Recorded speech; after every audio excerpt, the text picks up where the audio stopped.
যাকাত আদায় করেছে, আল্লাহ নেবেন না, নেবেন না। যাকাত দিয়েছে বান্দা, 1 লাখ টাকা যাকাত দিয়েছে, গ্রামের অন্তত 40 জন জানে, 40 জন জানে যে আমি যাকাত বন্টন করেছি। আবার মানুষকে বলে বলে যাকাত দিচ্ছে, জানিস এবছর 1,10,000 টাকার যাকাত দিয়েছি, জানিস।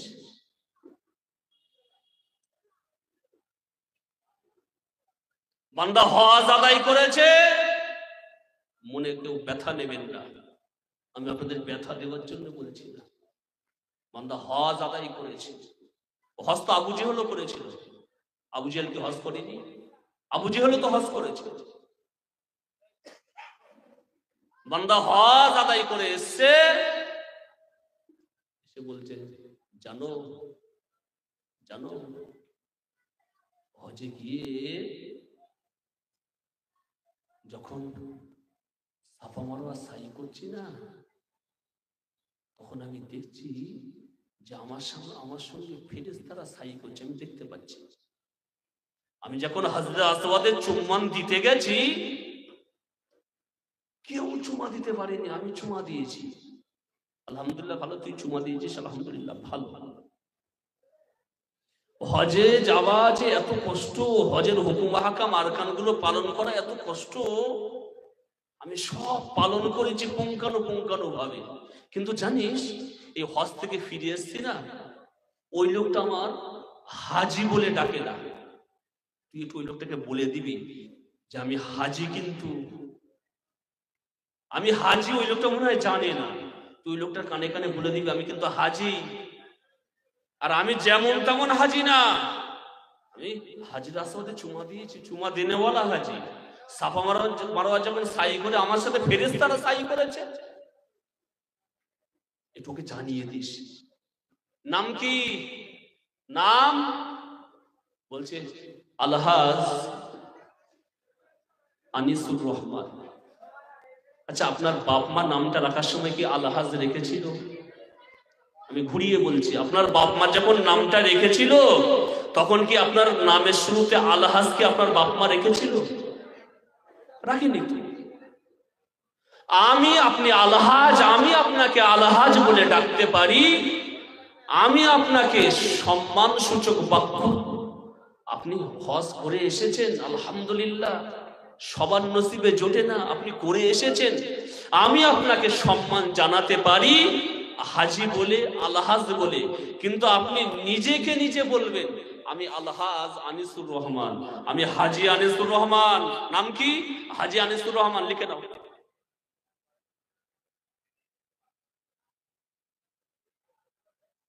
লোকটা আমি হাজি জানে না, ওর কানে কানে বলে দাও আমি হাজি সাহেব, বলে দাও। যাও গিয়ে বলো যে আনিসুর রহমান হাজি, হাজি আনিসুর রহমান বলবে। তুমি শুধু আনিসুর রহমান বলে ডাকছো। লোকটা হজ করে এসেছে, তুমি জানো না? এই যে হজ থেকে ফিরে আসবার পরে এই যে আমি হাজি লকব নেব, লোক যেন আমাকে হাজি বলে ডাকে, তাহলে আমি আনন্দিত হব, আমি আনন্দ পাবো। আপনার হজ আল্লাহ নেবেন না, অত সহজ। আপনি যাকাত দিচ্ছেন, আলহামদুলিল্লাহ, ভালো কাজ। কত টাকা যাকাত বার হয়েছে আপনি দেন না, মনে মনে যাকাত দেন। লোক তো এমনিই জানছে যে আপনি যাকাত দিচ্ছেন, আপনার বাড়িতে লোক এসে ভিড় করছে, কিন্তু কত টাকা যাকাত আদায় করছেন আপনার বলবার তো কোনো প্রয়োজন নেই। আপনি নামাজ পড়ছেন, তাহাজ্জুদ নামাজ পড়ছেন, লোককে বলে বলে বেড়াচ্ছেন কাল্লাতে আমি তাহাজ্জুদ নামাজ পড়েছি, এমনকি আমার শরীরে অমুক জায়গায় ব্যথা হয়েছে, ফুক দিয়েছি, ফুকও সেরে গেছে। আর তাহাজ্জুদ নামাজের পরে আমি বসে বসে যখন একটু জিকির ফিকির করছি, তখন আল্লাহর কাবা আমি দেখতে পাচ্ছি। মানে তুমি তাহাজ্জুদ পড়েছো, ভালো কাজ। তুমি তাহাজ্জুদ পড়ে তোমার শরীরের ব্যথার জায়গায় তুমি ফুক দিয়েছো, ব্যথা সেরে গেছে, ভালো কাজ। তুমি তাহাজ্জুদ পড়ে ওই জায়গায় বসে বসে আল্লাহর কাবা বাইতুল্লাহ তুমি দেখতে পাচ্ছ, ঠিক আছে, বলার কি দরকার আছে তোমার? হুজুর কোথায় আসেননি, নিয়ে আসেননি, হুজুরকে নিয়ে আসেননি, কমিটি ছেলে কারা আছে? 10টা 10 বেজে গেছে, আমার সময় 10টা পর্যন্ত, হুজুর আসেন। আচ্ছা, জি, কথাগুলো কি খারাপ লাগছে? খারাপ লাগছে কথাগুলো? মনে ব্যথা দেওয়ার জন্য আমি বলছি না। একটু ভাবুন, একটু ভাবুন। আপনি তাহাজ্জুদ পড়েছেন, আলহামদুলিল্লাহ। তাহাজ্জুদ গুজারনে ওয়ালা বান্দা বান্দি যারা, তারা আমার আল্লাহর প্রিয় বান্দা বান্দি। বলুন না সুবহানাল্লাহ। তাহাজ্জুদ নামাজ সবাই আদায় করতে পারে না। এমনি 5 ওয়াক্ত নামাজ পড়তে তাই শরীর ক্লান্ত, তাহাজ্জুদ তো দূর কি বাত। আপনি তাহাজ্জুদ পড়ছেন, আলহামদুলিল্লাহ, কিন্তু বলার তো কোনো প্রয়োজন নেই। আপনি কাবা কেন, মক্কা, মদিনা, মিশর, ইরাক, সিরিয়া, আরব যত দেশ আছে, মসজিদে আকসা সব ভ্রমণ করে আসেন না? সব নিজের মধ্যে রাখেন। এই বলা মানে আপনার উদ্দেশ্য মানুষকে জানানো, কাল্লাতে আমি তাহাজ্জুদ পড়েছি। ঠিক বলছি না ভুল বলছি? এটা আপনার উদ্দেশ্য, কাল্লাতে আমি তাহাজ্জুদ পড়েছি। অত সহজ নয়। এই জন্যই রাসূল বললেন যে এক শ্রেণীর বান্দা বান্দি যাদের নামাজ আল্লাহ ছুটে মারবে, যাদের যাকাত আল্লাহ নেবেন না, যাদের দান খায়রাত, দান সাদকা আল্লাহ নেবেন না, যাদের হজ আল্লাহ নেবেন না। এত টাকা খরচ করে হজে যাওয়াটা বৃথা, লক্ষ লক্ষ টাকা যাকাত দেওয়াটা বৃথা, রাত জেগে জেগে তাহাজ্জুদ নামাজ পড়াটা বৃথা, সারাদিন শুকিয়ে সিয়াম পালন করাটা বৃথা। কি বোঝাতে চাইছি আমি? ওয়াজ এখানেই গুটিয়ে ফেলবো, শুরু থেকে এবারে বুঝুন। আল্লাহ বললেন ওয়াবুদুল্লাহ, বান্দা ইবাদত আমার করা লাগবে। কেন করা লাগবে? 3টি তথ্য দিয়েছি। এইবারে আমার প্রশ্ন, ইবাদত কিভাবে করব? এমন ভাবে ইবাদত করব যেন আমার ইবাদতটা হয় খুশু খুশুর সাথে। আমি এমন ইবাদত করব যে আমার ইবাদতটা যেন আল্লাহর দরবারে গ্রান্টেড হয়। আমার ইবাদতের ভিতরে যেন কোনো প্রকার ত্রুটি বিচ্যুতি না থাকে। এরপরে আমি আল্লাহর উপরে সুপুর্দ করে দেব। আল্লাহ এত কষ্ট করে, এত সুন্দর করে, এত মেহনত করে ইবাদত করে, যে তুমি নেবে না নেবে এবার তোমার ব্যাপার। কিন্তু রাসূলুল্লাহর তরিকা অনুযায়ী যদি আপনি ইবাদত করেন, রাসূলুল্লাহর সিস্টেম অনুযায়ী যদি আপনি ইবাদত করেন, আশা করা যায় আপনারটা আমার আল্লাহ কবুল করে নেবেন। বলুন না সুবহানাল্লাহ। আর একটু জোরে হবে না?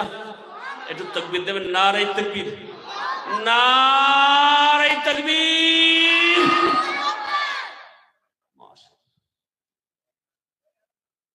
আপনারা যার অপেক্ষায় এতক্ষণে বসে আছেন, যার ইন্তজার এতক্ষণ ধরে করছিলেন, আলহামদুলিল্লাহ তিনি আমাদের দরবারে চলে এসেছেন। একবার আলহামদুলিল্লাহ বলুন না? একবার আল্লাহর কৃতজ্ঞতা জানাবেন না? শুকরিয়া, আলহামদুলিল্লাহ বলুন না? আসুন উঠে দাঁড়ান, আমার নবীর দরবারে একটু সালামের নজরানা জানাবো। উঠে দাঁড়ান।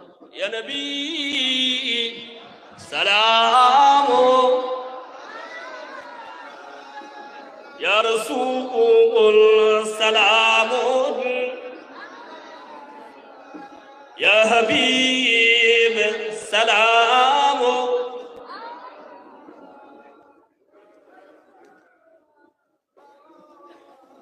পড়ুন জোরে জোরে। طلع البدر علينا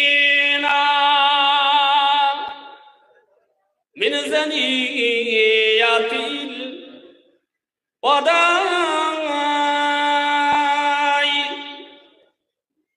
وجب الشكر علينا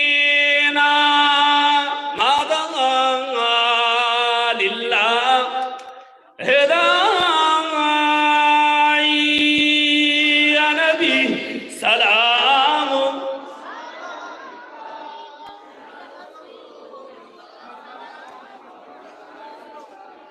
يا حبيب سلام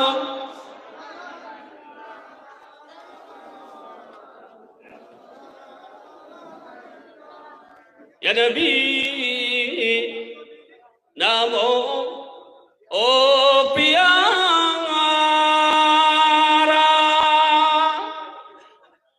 یا رسول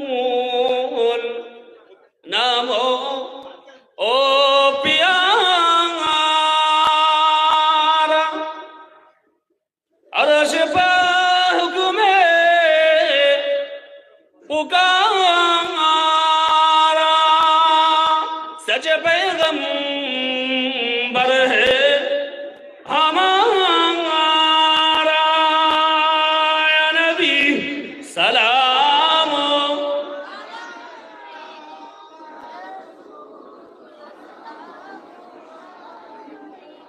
या हबीब सलाम